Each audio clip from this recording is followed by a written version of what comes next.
அனைவருக்கும் நமஸ்காரம். நான் குழந்தையில் பிறந்து வளர்ந்தேன். என்னுடைய தாயார் ஜென்மலட்சுமி அம்மாள், தந்தையார் ஏஎஸ் மணிபாகவதர். நாங்க நாம சங்கீர்த்தன குடும்பத்தை சேர்ந்தவங்க. 3 தலைமுறையா நாம சங்கீர்த்தனை பண்ணிட்டு இருந்தோம்.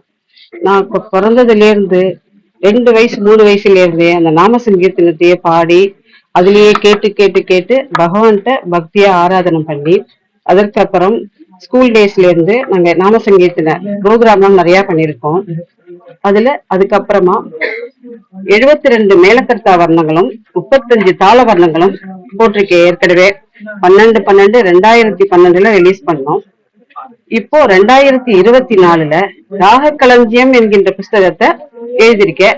தெய்வ அனுகிரகத்தினால இந்த ராக களஞ்சியம்ங்கிற புஸ்தகம் என்னன்னா, அதுல 72 மேலக்கர்த்தா ராகங்களும் எவ்வளவு ராகங்கள் எடுத்துக்கொள்கிறது என்கின்ற விஷயத்தை அதுல தெரிவிச்சிருக்கேன்.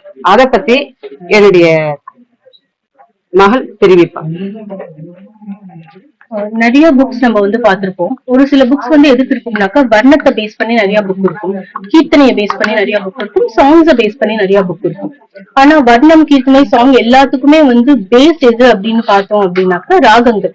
72 மேலக்கர்த்தா ராகங்கள். கர்நாடிக் மியூசிக் தெரிஞ்சவங்க எல்லாருக்குமே தெரியும். பிரதி மத்தியமம், சுத்திய மத்தியமம் அப்படின்னு சொல்லிட்டு 72 இருக்கு. அந்த 72 ராகங்கள்லயும் ஜன்ய ராகம்னு ஒண்ணு இருக்கு. சோ இது என்னது? தாய் ராகம். தாய் ராகத்துல இருந்து வரது ஜன்ய ராகம். அந்த ஜன்ய ராகத்தை பேஸ் பண்ணிதான் இவங்க இந்த ராக களஞ்சியம் அப்படிங்கிற ஒரு புக்கை போட்டிருக்காங்க. நமக்கு டிக்ஷனரி மாதிரி அது நமக்கு இருக்கும். ஏதாவது ராகத்துல நமக்கு ஒரு டவுட் இருந்தாலோ, இல்லைன்னா இந்த ராகத்தை நம்ம எப்படி பாடணும் அப்படின்னு தெரியலனாக்க, ஆரோகணம் அவரோகணத்தோட கிடைச்சிருக்கிறது தான் அந்த ராக களஞ்சியம்ங்கிற புக்கு. அதுல ராகங்களுக்கு அவங்களே நேம் பண்ணிருக்காங்க. நிறைய ராகங்கள் நியூவா நமக்கு கிடைக்கிறது. இப்ப எக்ஸிஸ்டிங்கா இருக்கிறது அப்படின்னு பார்த்தோம்னா, ஒரு 4 ராகத்தை தவிர நிறைய பேர் எந்த ராகத்தையும் வாசிக்க மாட்டாங்க.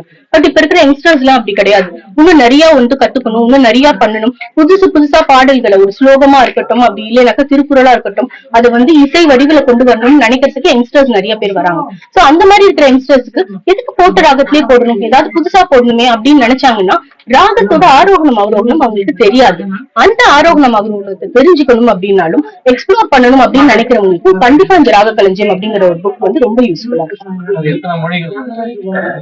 இப்போ ஒரு மொழியில தான் நாங்க பண்ணிருக்கோம். இதுக்கப்புறமா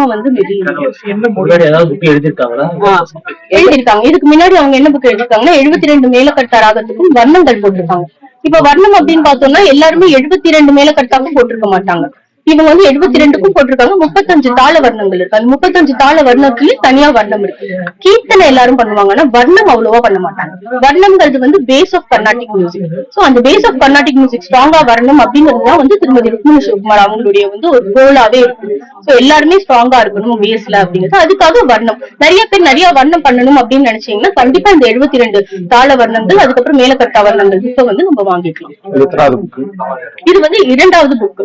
ஆல்ரெடி 2 புக் பண்ணிட்டாங்க. இது செகண்ட் புக் லான்ச். இது இப்போதைக்கு இந்த புக் எங்க கிட்டதான் அவைலபிளா இருக்கு. we are developing an app. அந்த ஆப் டெவலப் ஆனதுக்கு அப்புறமா we are going to install that in that app also. e-book மாதிரி இது வரைக்கும் எதுவும் பண்ணல சார். இனிமேட்டு தான் அது மாதிரி பண்ற ஒரு ஆப்ஷன் இருக்கு. இது வரைக்கும் எதுவும் அந்த மாதிரி பண்ணல. என்னோட பேர் சௌமியா.